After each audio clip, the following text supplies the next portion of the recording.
Qu'est-ce donc que cette planète? C'est pas une planète, c'est une texture en bois, regardez bien. Une jolie texture bois. Si vous avez besoin de vous former sur le logiciel Enscape, je vous propose cette formation de 36 leçons.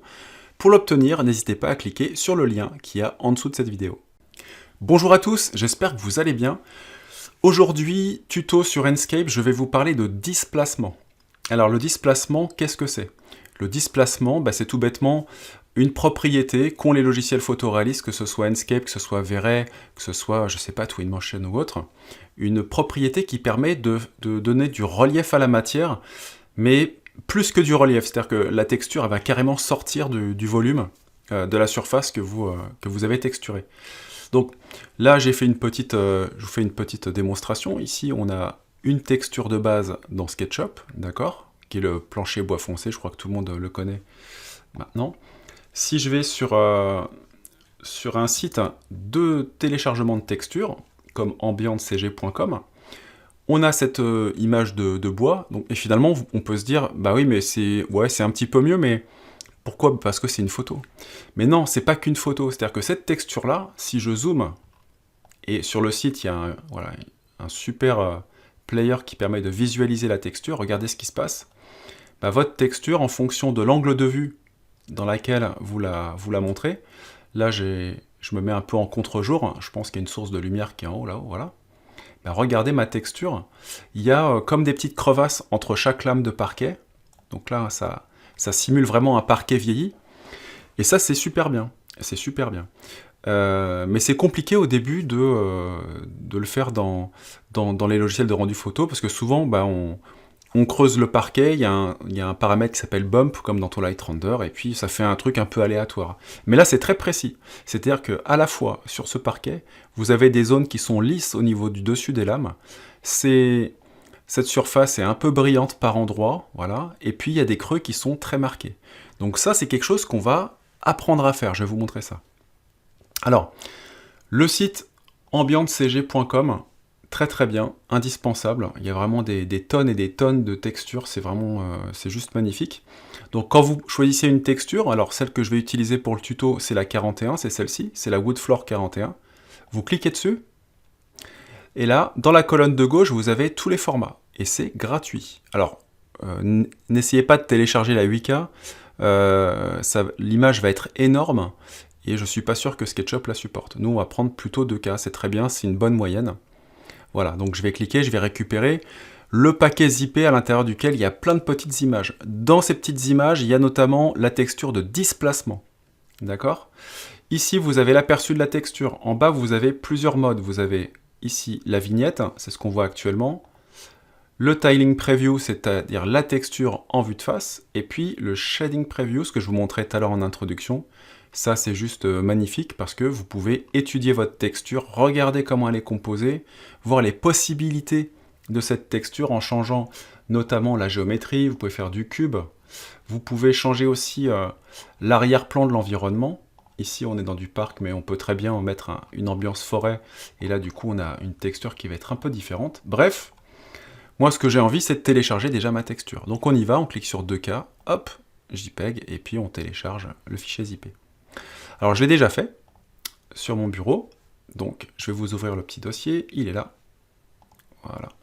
Et là vous avez plusieurs vignettes. Alors j'ai supprimé des vignettes qui ne m'intéressaient pas, notamment l'aperçu avec la sphère. En revanche, j'ai gardé toutes ces vignettes-là qui vont pouvoir m'être utiles. Donc dans Enscape et SketchUp, on va garder celle-ci, on va garder le displacement, voilà cette fameuse petite vignette qui va nous aider tout à l'heure. On a deux vignettes de normal qui permettent de faire des effets aussi, des fois de relief à voir aussi.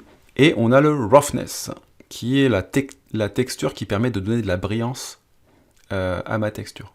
D'accord? Donc ça, c'est ce qu'on appelle des maps. Donc celle-ci, on va parler de ça aujourd'hui. Je retourne dans notre ami SketchUp. On y va. Là, on va changer cette horrible texture hop, de base. Alors elle n'est pas horrible, ça dépanne, mais c'est quand même bien horrible. Et on va aller dans Fichier, Importer. Voilà, on va aller dans le dossier, vieux bois, tac, et je récupère cette image en mode texture. importation. Et ma texture, je vais l'étirer, voilà, comme ceci. En termes d'échelle, ça me va bien. Et je vais tout de suite lancer le rendu interactif Enscape pour voir déjà par défaut ce que ça donne.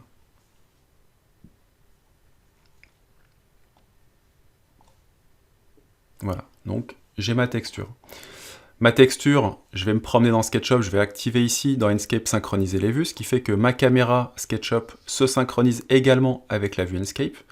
Et donc, pour l'instant, déception totale, il ne se passe pas grand-chose. Si on se met en face du soleil, bon, on a une texture qui est photoréaliste, mais ça apporte pas grand-chose.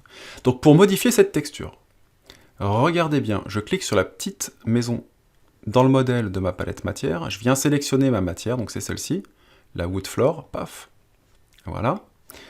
Et puis, je vais dans l'éditeur de texture de Enscape, c'est cette barre d'outils ici, et je vais cliquer sur éditeur de matériaux Enscape, voilà.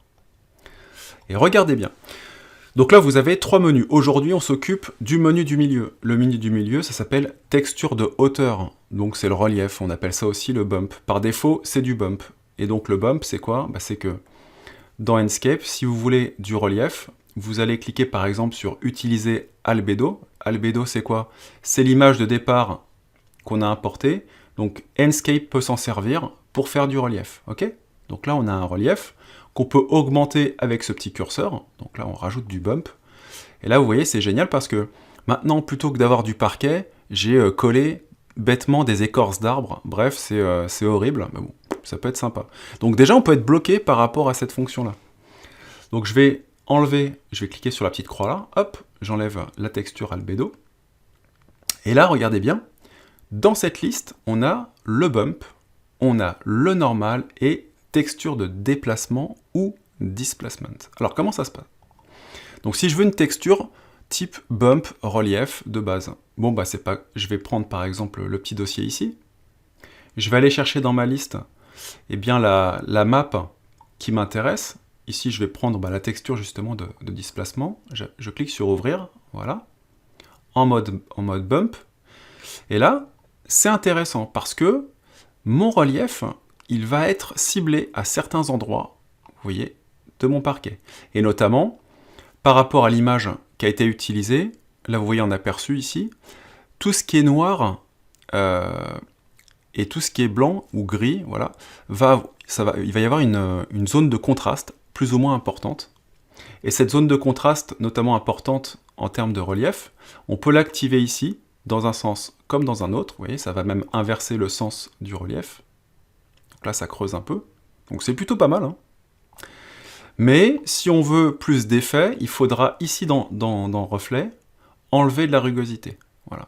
Et en termes de brillance, vous voyez, là on a tout l'effet du relief. Donc là on pourrait se dire, c'est plutôt pas mal. Moi ça me va très bien. Bon c'est plutôt chouette. Sauf qu'on n'a toujours pas parlé de displacement. Et le displacement c'est quoi? Et le displacement, regardez bien. Donc c'est pour l'instant pas grand chose de plus que ça, c'est-à-dire qu'on va garder l'image displacement. Par contre ici, en option, on va mettre texture de déplacement. Et regardez bien, ici je vais remettre mon curseur à 0, donc par défaut, on a quelque chose de très lisse. Et puis, en augmentant le petit curseur ici, vers la gauche ou vers la droite, regardez, ma texture, elle va apparaître petit à petit, et j'ai vraiment l'impression que c'est une texture en 3D. C'est comme si j'avais moi modélisé le nœud du bois avec un outil. Voilà. Et là, ça offre énormément de possibilités. Regardez, je vais vraiment augmenter la texture à fond. Donc là, on a vraiment l'impression que c'est du bois, une écorce d'arbre en relief. C'est assez impressionnant.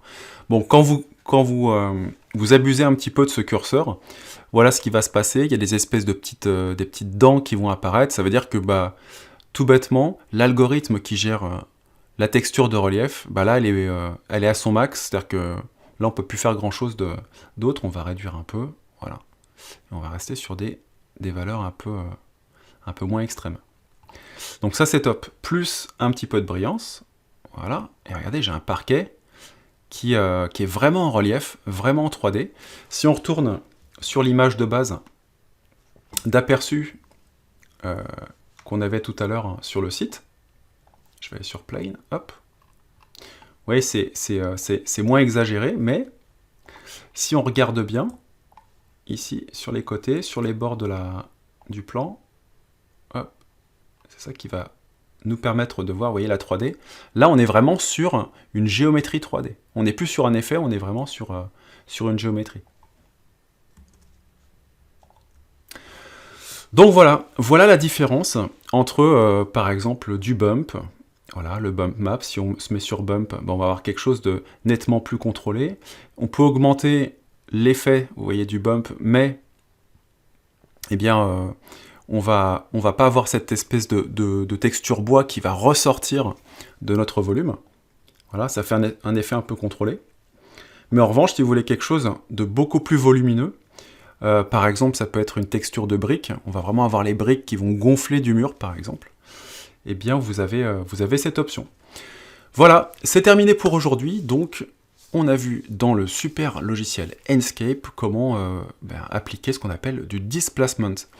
Si vous voulez vous former à Enscape, vous aurez dans la description un lien vers la formation complète Enscape sur mon site. Et puis, vous avez aussi, puisque vous êtes sage, vous avez le droit à une formation gratuite SketchUp, la formation gratuite. Je vous mettrai aussi le lien à l'intérieur.